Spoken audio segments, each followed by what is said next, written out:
Alright, today we're going to talk about cold weather photography. More than likely in your photographic journeys, you're going to end up outside when the weather is doing something like this.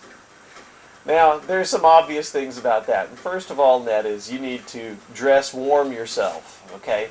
When you're taking your pictures, more than likely you're going to be standing in one location instead of moving around, generating heat. So anticipate that when you dress warm for your outdoor photography.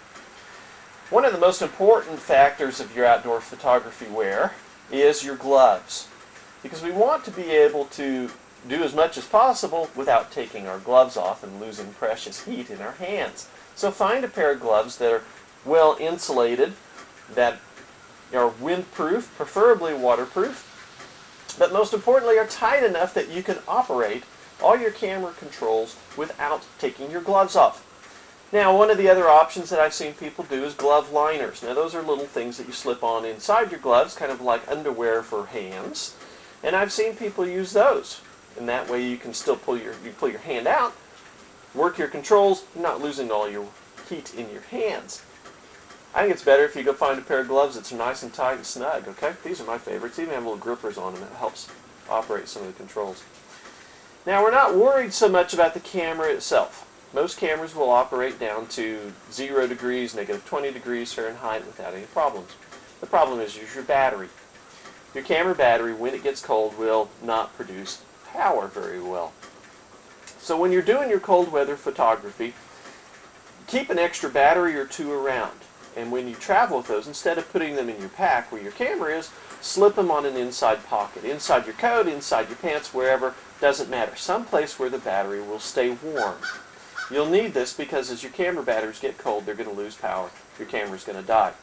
Now, if you're in a situation where you are moving from a point to another point in taking different pictures, I would suggest that you may even take your camera battery out to keep that one warm. And that way you now have 2 or 3 warm batteries to put in your camera at any time.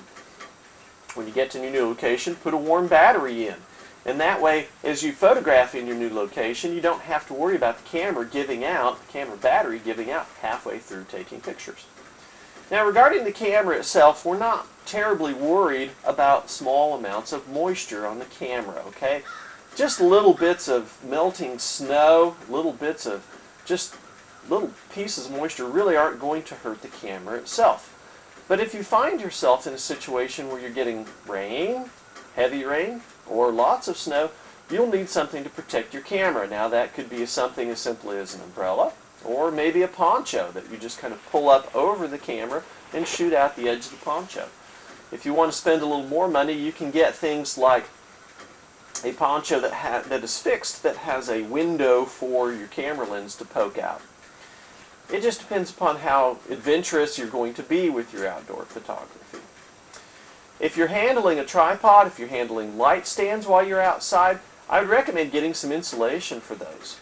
You can go down to the hardware store and you can buy pipe insulation, just little foam neoprene things that slap onto your pipes, okay? And put those around your light stands and put those on your tripod legs, and that will give you something to hang on to that's not now freezing cold. That'll help you keep up your heat in your hands, and you'll feel better out there. Just some tips about your photography. Also when you go inside, now it's something else. When you're outside and you're photographing, your camera equipment's going to get cold. You're going to go inside, and if it's a moist area when you're going inside too, you're going to get a lot of condensation on your cameras and your lenses. Don't freak out, that happens. Take a hairdryer to it. The hairdryer's not going to hurt your thing as long as you don't overheat your camera body or something. That's just a natural occurrence when you come in from the outside into a warm, moist area, you will get condensation. Be prepared for that. Let it sit over in the corner if you need to get all the way up to temperature.